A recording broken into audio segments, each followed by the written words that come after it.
créés qui circulent à l'intérieur de l'Europe.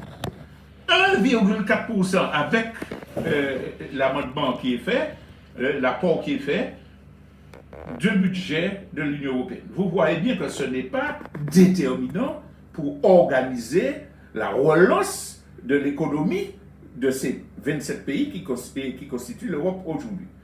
De plus, il faut préciser que ces sommes dont nous parlons, eh bien, elles concernent un plan sur 6 années. Donc, ce n'est pas un accord massif immédiat, même si 70% concerne 2020-2021. Non, c'est 1,4% du PIB.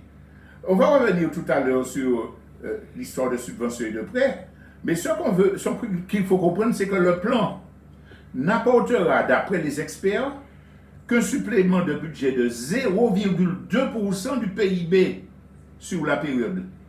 Alors que le recul provoqué par la crise économique, les suites de la pandémie, est estimé à 10% du PIB. Et puis un plan qui, soi-disant, est historique, qui va permettre de construire l'Europe, eh bien, il concerne 0,2% du PIB. On voit bien que c'est une propagande qui n'a pas de fondement réel.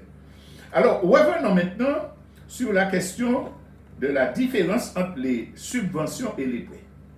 D'abord, les prêts. Vous aurez 360 milliards sur ces 750 millions que les États pourront demander en emprunt. À ce moment-là, on va voir comment on va leur accorder. Mais ça ne va pas marcher. Pourquoi? Parce qu'on demande à la Commission européenne de faire un prêt et les États vont venir faire une demande pour partager ce prêt-là, qu'ils auront à rembourser. Alors que dans la réalité des relations économiques, c'est 1000 fois plus intéressant pour les États d'aller prêter directement sur le marché. Ils n'ont pas besoin de passer par la Commission. On dit que sur 10 ans, les taux sont à moins 0,2%, tant la compétition est dure dans le milieu financier. Donc, ça ne porte rien ni d'historique, ni de fondamental, ni de sérieux pour un État. Je vais dire tout à l'heure pourquoi ils ont fait quand même, si ça ne portait de sérieux. L'État qui voudra emprunter, il va emprunter ailleurs. D'autant plus que quand l'État va faire sa demande de prêt, ça ne veut pas dire que c'est accepté. Il faudra présenter un dossier et la commission va analyser et puis va dire, bon ben, on donne ou on ne donne pas. Parce que pour donner, il faudra que cela respecte un certain nombre de critères définis par la commission. Mais en plus, il y a des États qui sont parvenus à ajouter une clause pour surveiller comment les États vont utiliser les fonds dont on a parlé là. Et s'ils ne sont pas d'accord, ils vont exiger une nouvelle réunion du Conseil européen pour dire si on accepte ou on n'accepte pas. Ça veut dire que si vous avez un projet, c'est point d'interrogation, ça va traîner, formule administrative, sans compter que les plans dont on parle doivent encore être avalisés par les parlements des différents pays. Donc ça, c'est ce qui concerne les prêts. Et on va revenir sur maintenant la partie subvention. Donc 390 milliards, à part les prêts dont on a parlé, sont inscrits là clairement dans le budget de l'euro. Ça ne veut pas encore dire que n'importe quel pays aura droit à n'importe quoi, mais c'est inscrit. Là, on sait que bon, ça va servir à leur fameuse relance, 390 000. Bon, alors, mais comment ça va se passer? Les plans nationaux, je l'ai dit tout à l'heure, doivent être soumis et ils doivent être validés à la majorité qualifiée des 27. Ça veut dire que pour que les plans nationaux de relance soient acceptés d'être aidés par l'Union européenne, il faut que ce soit voté à la majorité qualifiée. Et c'est quoi la majorité qualifiée? Il faut 55% des pays qui disent oui et que ces pays-là représentent 65% de la population européenne. Autant dire que ce n'est pas gagné, puisque les cancans qu'il y a, les chapaudages, les querelles qu'il y a pour les intérêts, on l'a vu dans cette dernière réunion, ne garantit absolument pas que les plans nationaux seront avalisés par une majorité qualifiée. Alors ils présentent ça comme un succès parce que certains pays voulaient un droit de veto pour dire, bon, dès qu'ils ne sont pas d'accord, on dit non et puis on passe à la trappe. Mais le recul tout à fait symbolique parce qu'avec la majorité qualifiée et les critères qui sont retenus, aucun État n'est sûr de pouvoir s'asseoir. D'autant plus que ce qui est fondamental, et là il faut le comprendre, la commission de Bruxelles, eh bien, cette commission-là défend le libéralisme économique. Elle défend les plans d'austérité. Elle défend la lutte elle défend plutôt la lutte pour le privé contre le public. Et elle n'a jamais dit qu'elle va remettre ça en question. Ce qui veut dire que quand on va analyser les demandes de gouvernement, ou quand on va accorder des prêts ou des subventions, ce sera soumis aux règles d'austérité. Et d'ailleurs, il y a une grande hypocrisie dans la façon dont les journalistes rendent compte de cette affaire-là. Parce que tout à l'heure, j'ai parlé du budget européen global, les 1100 milliards, et auxquels viennent s'agréger ces sommes-là. Eh bien, les gouvernements ont profité de cette aide-là pour déplacer des dépenses qui étaient déjà prévues sur le budget normal de l'Europe vers le plan de relance qui a été voté. Ça veut dire qu'il y a un glissement qui est fait, un effet de substitution, comme disent certains économistes, par rapport à certaines dépenses. Par exemple, le budget de la santé normal sera réduit, le budget de la recherche sera réduit, des dépenses sur l'écologie seront réduites dans le budget initial.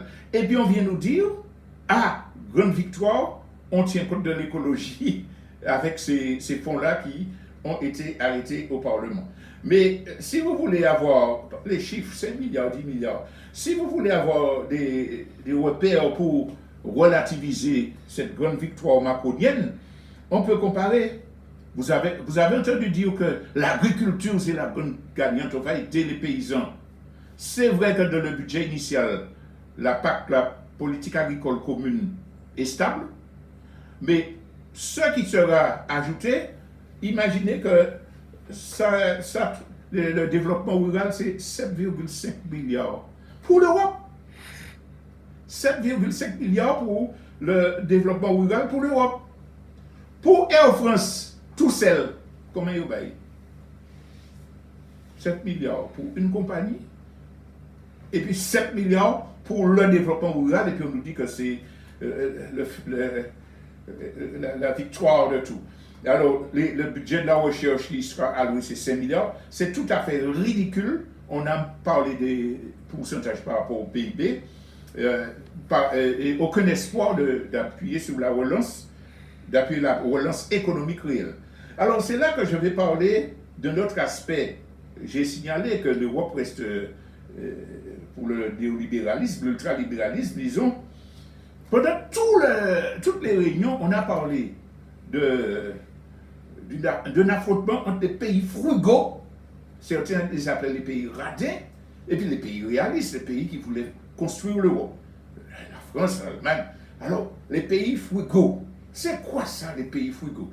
Mais c'est une manœuvre des journalistes et des pouvoirs politiques pour empêcher les débats et la compréhension sur les questions de fond, puisque frugalité, c'est quelqu'un qui n'aime pas dépenser. Alors, radin, on va dire, ouais, monsieur, c'est pélagique, il a l'argent. Ça ne pose pas le problème des conceptions politiques. Ce n'est pas des pays frugaux. C'est les pays les plus en avant dans la défense de l'ultralibéralisme. C'est eux qui disent, bah, personne de subvention. Et si on l'a prêté, s'ils veulent prêter de l'argent, ils prêtent. Et puis de toute façon, Je suis contre ça parce que quand l'Europe va s'endetter, comme c'est moi qui suis contributeur, hein, vous savez, c'est d'après la richesse des pays que les gouvernements, les États contribuent. Ah, comme nous donnons beaucoup, et on aura à rembourser. Non, non, non, non. Mais il faut continuer les politiques d'austérité, des affaires comme Mel qui prend plomb, etc. C'est pas pays frigo, ça. C'est pays vautours. C'est des pays vautours, mais il ne faut pas dire ça, puisque les autres, ils ont besoin de faire de la propagande pour dire on veut construire l'Europe, tout en conservant le fond de la politique des pays qu'ils appellent frugaux, à savoir l'austérité. Alors, les pays frugaux, c'est Pays-Bas, Autriche, Danemark, Suède, la Finlande les a rejoints après. Et donc, ces pays-là ont gagné parce qu'ils ont imposé leur politique ultralibérale, présentée comme une victoire historique par Macron, en disant, bon, on va baisser au maximum les subventions, il y aura le droit de regard, de contrôle à travers l'exigence de majorité qualifiée, mais d'autres critères que nous n'aurons pas le temps de développer. Donc ils ont gagné leur combat sur ce plan-là. Mais ils ont gagné un autre combat encore plus grand. C'est que pendant cette négociation, ils disaient, si vous voulez qu'on signe un accord pour que vous puissiez aller battre votre cheval, dire, ouais, là, l'Europe se construit, eh bien, il faut réduire sur la contribution que nous versons. Là, parce que nous donnons trop d'argent à l'Europe et il n'y a pas assez d'argent qui retourne chez nous. On se rappelle que le premier pays à avoir lancé cette affaire-là, c'est le Royaume-Uni, avec Margaret Thatcher. I want my money la formule, mais que je veux que mon argent revienne back. Voilà, I want my money back. Et finalement, la Grande-Bretagne, elle est restée, et puis quand elle a vu qu'elle n'arrivait plus à sucer le sang des subventions, ben Brexit, point. Et cela, c'est ça qu'ils vont faire. Mais ils sont arrivés à imposer qu'on baisse leur contribution. C'est une défaite de la construction européenne. Ces gens ont le toupet de dire que l'Europe s'est renforcée, c'est une défaite dans la construction européenne. Parce qu'on est revenu, on a dit qu'ils sont ultralibéraux, vautours et non frugaux. Ils sont revenus à une situation où ces pays-là ont vu baisser de façon très importante la contribution qu'ils versaient en disant, bon, si je donne 60, je veux que dans mon pays retourne 60. Alors qu'avec cette loi-là, non seulement ils ne vont pas donner 60, mais ils vont recevoir beaucoup plus. Ils ne seront pas ce qu'on appelle contributeurs. Ils ne seront pas contributeurs. Pourquoi? Je prends le cas des Pays-Bas. Les Pays-Bas, on a dit ultralibéraux, ce sont des paradis fiscaux. On parle de Nassau, on parle de Bahamas, etc. Mais les Pays-Bas sont des paradis fiscaux. Ça veut dire que les gens, les entreprises qui viennent chez eux, ne paient pas d'impôts. Donc, imaginez qu'il y a 15 000 sociétés aux Pays-Bas qui sont des boîtes à lettres. Ce sont des gens qui travaillent en France, en Allemagne, partout, et qui se déclarent aux Pays-Bas. Donc, quand ils font des profits, comme ils sont défiscalisés, ils ne paient pas. Et ces sommes-là font vivre l'économie des Pays-Bas. Si on prend en compte l'apport de ces richesses, de ces investissements, les Pays-Bas ne sont pas contributeurs, ne seront plus contributeurs à l'Europe. Ça veut dire que l'Europe aura moins de fonds rentrant dans ses caisses pour faire les politiques, ce qui veut dire encore qu'on va augmenter les politiques d'austérité, les politiques de saccage des services publics. Parce que ces pays-là, je voulais donner quand même des chiffres, hein, les Pays-Bas auront un rabais de 22% sur ce qu'ils donnaient, l'Autriche de 138%, etc., la Suède 34%. C'est dire que ce sont les vrais vainqueurs. Alors, quand Macron vient dire, nous sommes gagnants parce que nous avons 4 milliards, c'est évidemment un scandale pour nous, il trompe les gens. Mais Macron n'est pas un imbécile. Hein? Macron aussi est gagnant. La France n'est pas gagnante. Le peuple français n'est pas gagnant. Mais Macron est gagnant parce que Macron est là pour servir qui? Les multinationales et le monde de la finance. Et personne d'autre. Alors, il se moque qu'au bout du compte, les 40 milliards qu'on donne à la France, c'est la France qui va les rembourser de subventions. Hein? Et va rembourser ce qui est donné à l'Italie aussi. Pourquoi? Parce que il faut bien comprendre le mécanisme. La Commission européenne fait le prêt de 750 milliards de dollars. Ceux qui veulent faire des prêts sur les 360, ils vont le faire, mais ça, c'est pas important, c'est pas ça qui va faire tourner la baraque. Mais ces 390 millions sûrs qui sont donnés en subvention, qui sont inscrits dans le budget de l'Europe, c'est un prêt et il faudra rembourser. Alors, on donne 40 milliards à la France, on donne tant à l'Italie, mais il faudra rembourser, on est endetté pour 30 ans là. Sur quel fonds va-t-on rembourser cette dette faite par la Commission européenne? Sur quoi on va rembourser? Qu'est-ce qui va permettre de rembourser? Où l'Union européenne va prendre de l'argent pour rembourser? Qu'est-ce qu'on a annoncé? On va mettre une taxe sur le plastique non renouvelable. Une taxe. Ça veut dire que c'est les gens qui utilisent du plastique non renouvelable qui auront à payer cette taxe-là. Mais même si cette taxe-là est en plénotement, c'est très peu par rapport à ce qu'il faudra rembourser. Donc on n'a aucune certitude quant aux ressources qui vont servir à rembourser ces 750 milliards de dollars et qui seront empruntés par la Commission européenne, Alors, dans le traité, on dit, ah oui, on va étudier des mesures sur la taxe carbone, on va étudier des taxes sur les transactions financières, etc. On va étudier.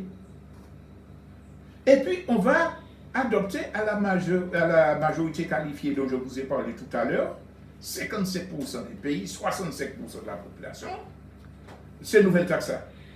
Il est clair qu'il n'y aura jamais d'accord dans le monde globalisé et soumis aux multinationales pour que ces taxes-là soient sérieusement contributives. Ce n'est pas vrai. Ça, c'est pour calmer. L'objectif était atteint de faire passer une compétence entre les mains de la Commission. Et puis, ce qui se fait après, et comme on dit chez nous, ça fait combien qui planquent, ils s'en moquent totalement parce qu'ils savent qu'ils vont appliquer les politiques d'austérité, les politiques de saccage des services publics pour rembourser les BOC. Les BOC, c'est leurs véritables amis, c'est ceux qu'ils veulent aider. Donc, sur les 30 années à venir, obligatoirement, on aura un renforcement des politiques d'austérité et de saccage des services publics. Quand des gens disent qu'il ne faut pas parler de questions internationales, ils disent qu'il ne faut pas réfléchir sur les saccages qu'on organise contre les services publics.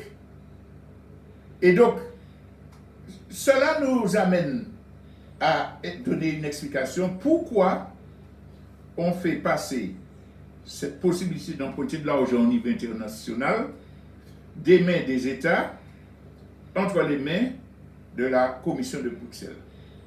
La Commission de Bruxelles, ce n'est pas un organisme élu. Hein. Elle a suffisamment prouvé qu'elle défend les intérêts des banques et des capitalistes. Elle a suffisamment montré qu'elle est scélérate quand des pays sont en crise comme la Grèce. C'est elle qui dit fermer les hôpitaux, baisser les salaires, baisser les retraites. C'est elle qui fait ça. Dorénavant, elle peut faire des prêts. J'ai dit tout à l'heure que les États pouvaient faire ces prêts-là dans de meilleures conditions. Mais on rentre dans un engrenage qui fait que les États vont se débarrasser d'un certain nombre de compétences, non pas parce qu'ils y ont intérêt, mais parce qu'ils sont dirigés par des gens qui servent le système, comme Macron, et qui veulent aller dans cette direction de remettre les rênes de la finance et de l'économie entre les mains de la Commission de Bruxelles, de les retirer vraiment des parlements, des collectivités. C'est vraiment une stratégie, c'est un coup d'essai, c'est tout petit, hein, parce que bon, on a bien vu que au point de vue de montant, c'est peu ce prêt-là par rapport au budget européen, mais c'est un précédent. C'est pour cela que, bon, de toute façon, l'Europe n'est pas amendable. Cette Europe-là n'est pas amendable. Et ce qui est annoncé, c'est qu'effectivement, nous allons vers une dégradation des conditions sociales. Parce que on a dit que c'est un plan pour relancer l'économie, pour lutter pour la relance après le Covid. On a eu une crise qui d'abord était sanitaire, mais qui venait s'ajouter à une crise financière et économique qui était déjà larvée, puisque tout le monde savait qu'on attendait un prochain krach boursier. À partir de cette crise sanitaire-là, la crise économique a frappé, puisque les salariés ne pouvaient pas aller travailler, parce que, bon, c'est pas la peine de détailler, vous savez, on a eu donc une aggravation des conditions économiques. Ce plan de relance vient pour essayer de sauver les meubles pour les grandes entreprises, pour les multinationales. Et tous les gens qui ont discuté de cette affaire-là savent que c'est cet objectif-là qu'ils visaient. Et que cet objectif-là va se traduire par une augmentation des difficultés pour les populations. L'histoire de oui à la transition écologique, c'est pas vrai. On a déjà dit ça. C'est transfert de budget. L'histoire de défense des droits de l'homme, conditionnement des droits de l'homme, c'est du bidon. C'est du bidon parce que pour vendre la marchandise, on nous avait dit, oui, il y aura un fonds et on va prêter ou subventionner les États à condition qu'ils respectent les droits de l'homme. Évidemment, ça a sauté. Ce qu'on a mis sous l'influence de la Pologne ou de la Hongrie, c'est que si on constate des violations, des mesures pourront être prises, alors toujours avec cette histoire de majorité qualifiée, il faudra réunir 55% des pays, 65% des populations pour prendre des mesures, lesquelles on ne sait pas, c'est du bidon. Dans la réalité, tous ces pays-là sont des fascistes, aucun ne respecte les droits de l'homme. Bon, tout le temps, on parle des gilets jaunes, etc. Tiens, cette semaine-là, petite anecdote, entre parenthèses, aucun média n'a fait de grand tabac sur cela, mais on a révélé que l'entreprise de luxe, la multinationale française LVMH, a fait appel au service secret français, et je cherche l'ancien patron des services secrets, Bernard Carossini, pour aller espionner des députés de la France Insoumise, dont l'un qui est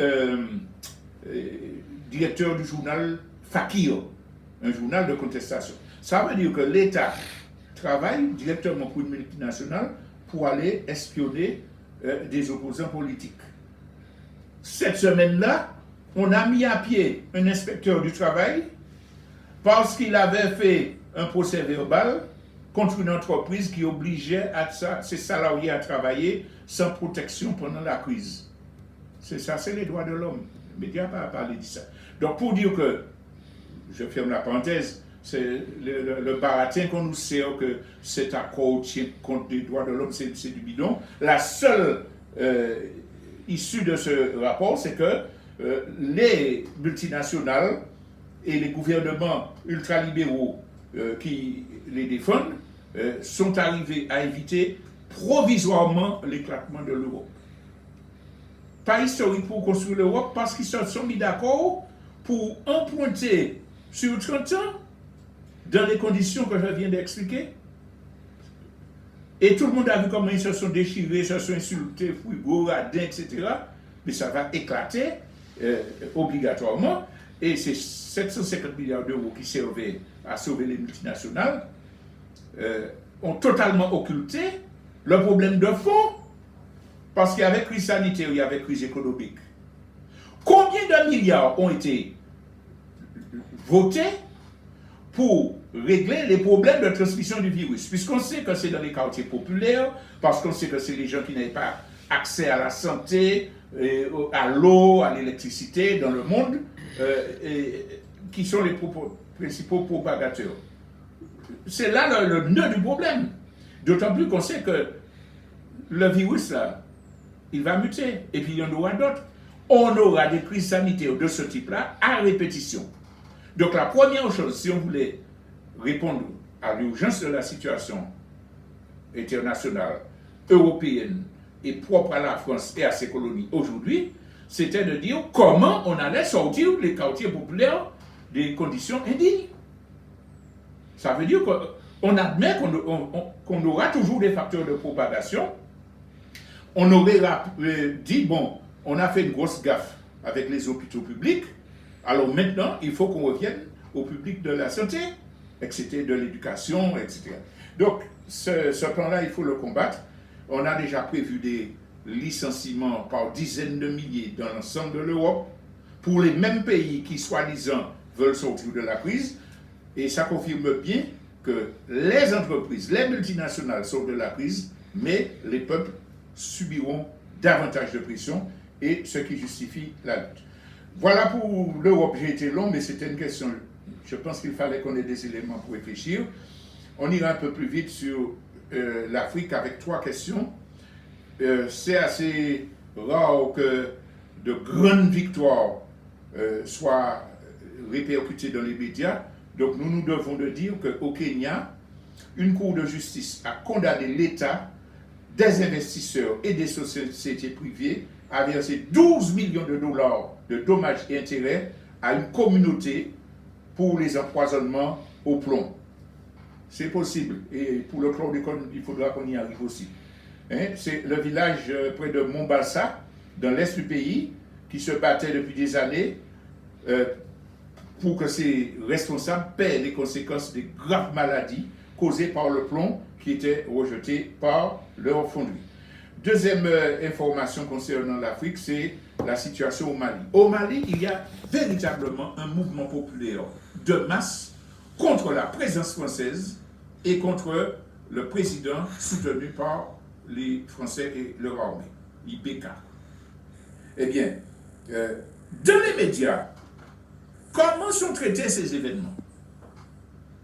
Est-ce que vous avez entendu un seul journaliste français dire IBK s'accroche au pouvoir? Malgré les contestations, il y a eu 10 bords, ils s'accrochent au pouvoir. Ils essaient de salir la lutte en disant que c'est un imam qui mène ce mouvement. Donc on sait, donc c'est imam, c'est religieuse, etc. Non, c'est vrai qu'il a de l'influence, qu'il a des gens qui le suivent, mais ce n'est pas un imam qui mène cette révolution. Il y a des mouvements, entre guillemets, citoyens, des mouvements populaires, qui ne sont absolument pas dépendants de la religion, qui exigent pour des raisons tout à fait valables de corruption, de non-capacité à lutter réellement contre le terrorisme, de collusion avec la France, et de vente des intérêts du pays, et ils n'en parlent pas. On a parlé des Ouïghours beaucoup cette semaine. Mais là, il n'y a pas de jugement de valeur. La dernière question concernant le continent africain concerne des manœuvres militaires qui sont faites aujourd'hui en Méditerranée. Enfin, c'est cette semaine que ça a été fait. Armée française et armée égyptienne, ensemble, qui préparent des opérations militaires. L'Égypte est dirigée par un dictateur. Des têtes sont coupées en Égypte. Des centaines et des centaines d'opposants sont jetés en prison. Les moyens d'expression sont interdits. La France fait des entraînements militaires, des manœuvres militaires avec l'Égypte. Pourquoi elle attaque le Venezuela? Pourquoi elle prend des sanctions contre des pays qui sont loin de faire les crimes et les exactions commises par Sisi en Égypte? Pourquoi les médias n'ont pas dit à la une des journaux Ah, la France fait des manœuvres militaires avec l'armée du dictateur égyptien et donner la parole pour condamner. C'est là qu'on voit que les empires médiatiques sont contrôlés pour mentir aux gens et leur faire accepter des politiques impérialistes. On va sur le Proche et le Moyen-Orient, on ne sera pas long. D'abord, parler du Liban. Alors là, on entend parler du Liban pour dire qu'il est en faillite, hyperinflation, les gens meurent de faim, la majeure partie des populations ne peut plus sous nous. On nous parle de ça. Mais à quel moment vous avez entendu un journaliste parler de la responsabilité du gouvernement? À quel moment avez-vous entendu un journaliste dire qu'il nous faut intervenir humanitairement, comme il le disait pour le Venezuela? Il y a des gens qui meurent de faim, il faut aller renverser le gouvernement et donner à manger aux gens qui meurent de faim. On voit bien que c'était donc un prétexte de l'autre cas. Parce que le Liban, le gouvernement en place, fait le jeu des Occidentaux.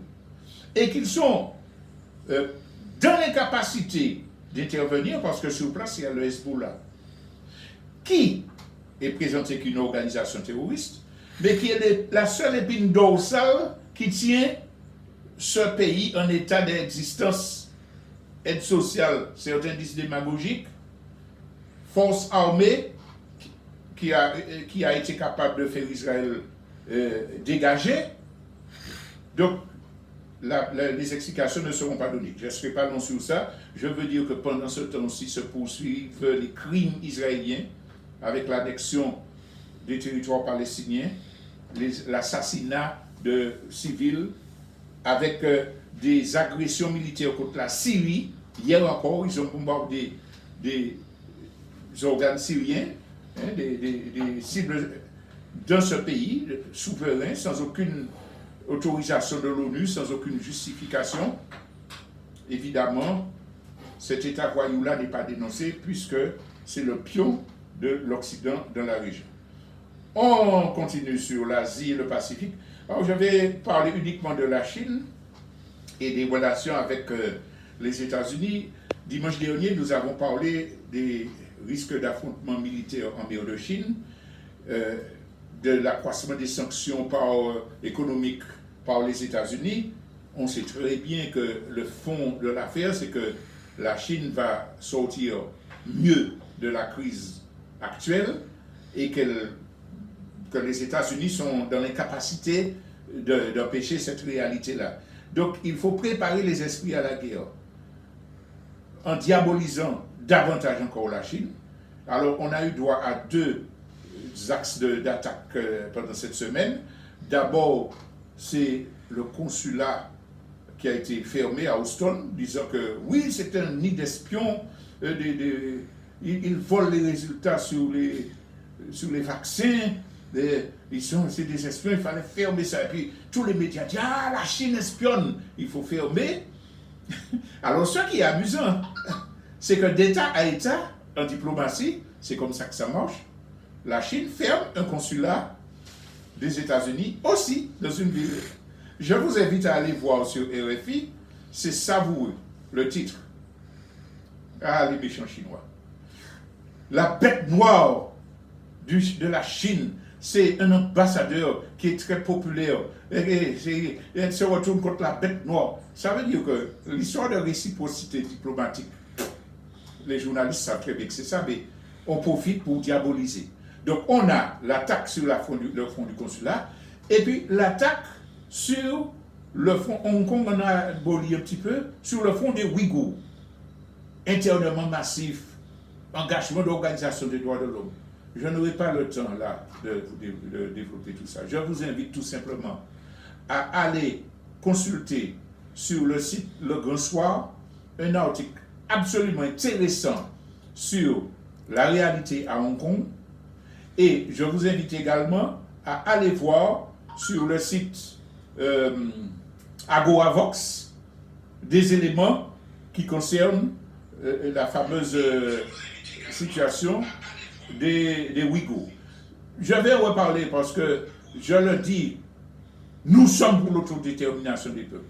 Si le peuple ouïghour veut se détacher de la Chine, nous soutenons ça. Il n'y a aucun problème.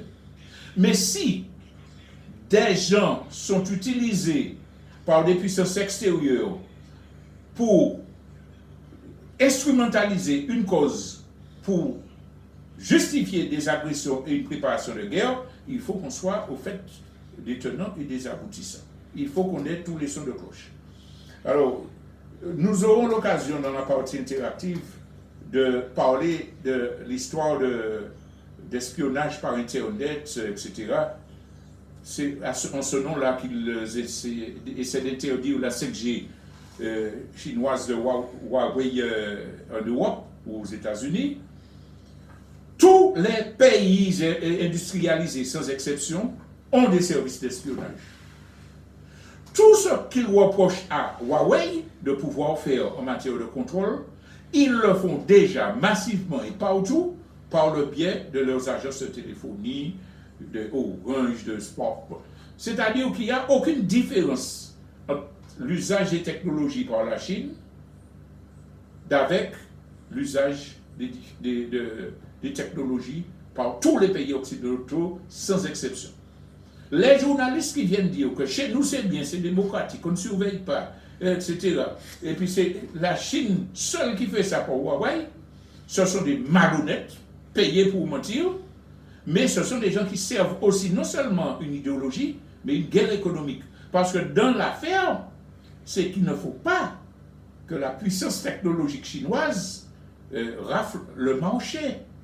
Qui a intérêt à ça? Les gens qui soutiennent cette affaire-là. Nous, militants, nous, Martiniquais qui voulons la décolonisation, préférons-nous qu'il y ait des organes occidentaux uniquement qui ferment les sites, qui ferment les Facebook, qui retirent des vidéos qui les gênent, etc. Ou bien préférons-nous qu'il y ait des concurrents, même s'ils sont mal intentionnés, qui nous permettent d'avoir des relations, des possibilités d'expression, d'accéder aux informations de part et d'autre. Alors, la réponse, vous l'avez, je n'insiste pas. Je finirai notre synthèse avec les États-Unis. Les États-Unis sont en train d'imploser. Les États-Unis gouvernent le monde occidental avec leur multinationales, imposent leur dictat aux États en matière de banque, de monnaie, etc. Imaginez que si les États-Unis implosent, quelles conséquences cela aura sur les économies de tous les pays du monde, Allemagne, Europe, etc. Ça veut dire que ce sera pire que la crise de 29. C'est ça qui vient. Comme de plus, ils ne vont pas accepter que ça se fasse, ils vont déclencher les guerres et renforcer les gouvernements fascistes.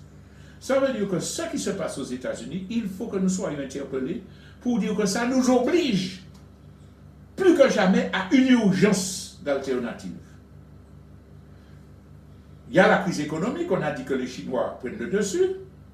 Il y a la crise sociale qui fait que les luttes contre le racisme et les violences policières embrasent l'ensemble des États-Unis, avec une donnée nouvelle, c'est que les progressistes blancs sont aux côtés des populations noires, afrodescendantes, dans ce combat. Et de plus en plus nombreux, et de plus en plus. Ce qui se passe, c'est que des polices se dissolvent ou se changent pour aller au contact des populations dans les quartiers populaires et mettre le genou en terre. Ça veut dire que le fondement même de la domination idéologique et policière états-unienne, ces fondements-là sont mis en cause. C'est pour cela que Donald Trump envoie des polices et des agents fédéraux lutter contre les manifestants et rentre en guerre, en contradiction avec les gouverneurs, les municipalités des territoires concernés.